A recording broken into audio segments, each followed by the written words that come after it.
that is that pulling spiritual leaders whole lie.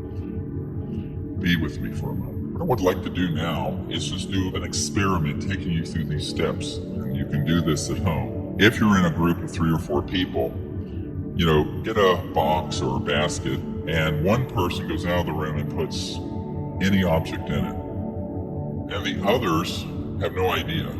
Now, here are the steps to it. Step 1, if you're going to not just do it on the fly instantly, you go into this quiet state of meditation and forget about targeting what you're remote viewing. Just stick with the process of experiencing the awake mind and do the meditation technique using either the breathing technique or the mantra or both, or whatever fires your rocket. When you're in a deep, quiet state, instead of guessing what is in the box, just let your mind rest on it and ask to know what it is.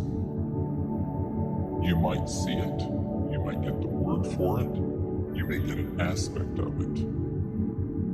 The key thing is to not intellectualize it or start just guessing like some kind of parlor trick or kindergarten game. And that's what most people do. So you have to kind of be brutally honest with yourself. Am I sensing this, or I'm just guessing? Now, initially, you may not know. Your mind may start pulling in all sorts of things.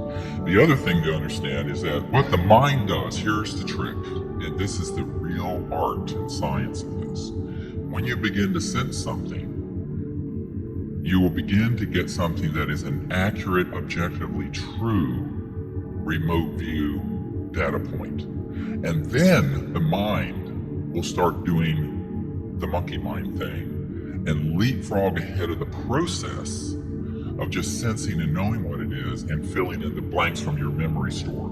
How do you distinguish and discern the difference? Practice. Because the more you practice it, the more you're going to realize when you're doing that and when you're not. And I will say this, if you do this often enough, this technique I just described, with a box or something else where you don't know what it is, you'll begin to know what it feels like in your heart, in your gut, when it's an accurate perception. And you'll know what it feels like when it was just something that your mind began to confabulate and make up. Dream time, I mentioned this before you went to bed. You're asleep. As you're going to sleep, get a journal, keep something by your bedside, and begin to affirm to yourself that you can have lucid dreaming, be awake within the dream, and you can travel to places and know things in that state. You can begin to practice that on a nightly basis, and as you do it, it'll begin to go up and up and up in accuracy. I have found that if you're in a very deep, relaxed state, or even taking a nap, but you just gently intend, as you're going in and out of the dream state or sleep state, or in and out of the quiet meditative state, to know something. It's an intending. And then just relax and let it flow into you. And get yourself out of the way. So get your intellect and ego out of the way. It'll pop in like that. The other is when you're going to sleep, or mostly when you're waking up. You're coming out of sleep into the waking state, but you're kind of in that drowsy, half awake, half asleep state, but you're rested.